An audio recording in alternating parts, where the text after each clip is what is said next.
Saudi আরবের সঙ্গে মিল রেখে লক্ষ্মীপুরের 11টি গ্রামে উদযাপিত হচ্ছে পবিত্র ঈদুল আজহা।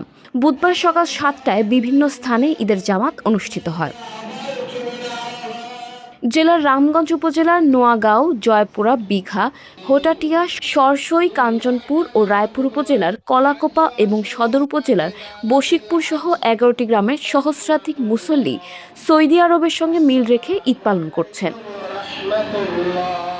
ঈদকে ঘিরে বিভিন্ন এলাকায় বসেছে ছোট ছোট মেলাও। সেখানে শিশু কিশোর সহ নানা বয়সী মানুষের ভিড় দেখা গেছে। আমি আজকে আমার বাবার সাথে ঈদগাহ নামাজ পড়তে এসেছি। সবাইকে ঈদ মোবারক। আজকে ঈদের নামাজ পড়ে খুবই ভালো লাগতেছে।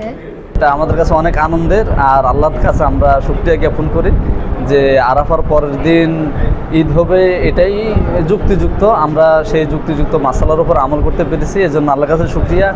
আমরা সৌদির সাথে মিল রেখে ঈদ করি, বিষয়টা ঠিক কেমন না। আমাদের আকীদা হলো যে পৃথিবীর আকাশে যে প্রান্ত থেকে এই চাঁদ উদিত হবে, ওই চাঁদের ভিত্তিতে সারা পৃথিবীতেই রোজা, ঈদ এবং সকল ধর্মীয় আনুষ্ঠানিকতা পালন হবে।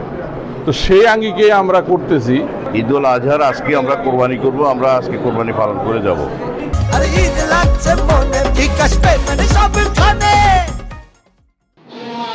রামগঞ্জের খানকায় মাদানিয়া কাশেমিয়া ঈদগাহে ঈদের নামাজে ইমামতি করেন রামগঞ্জ আলিয়া মাদ্রাসার প্রধান মুহাদ্দিস মাওলানা মোহাম্মদ রুহুল আমিন। তিনি বলেন, সৌদি আরবের সঙ্গে মিল রেখে ধর্মীয় কার্যক্রম পালন করেন। সারা বিশ্বের মধ্যে অধিকাংশ দেশগুলো একই অভিন্ন মাসালায় তারা এইভাবেই রোজা এবং কোরবানি ঈদ উদযাপন করছে এবং কোরআন সুন্নাহ মোতাবেক আমরা সেভাবে করেছি।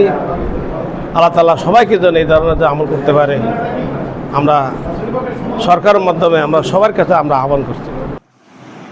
বিভিন্ন গ্রামের মুসল্লিরা নিজ নিজ ঈদগাহ মাঠে পৃথকভাবে জামাতে অংশ নেন। নামাজ শেষে আল্লাহর সন্তুষ্টি অর্জনের উদ্দেশ্যে পশু কোরবানি দেন তারা।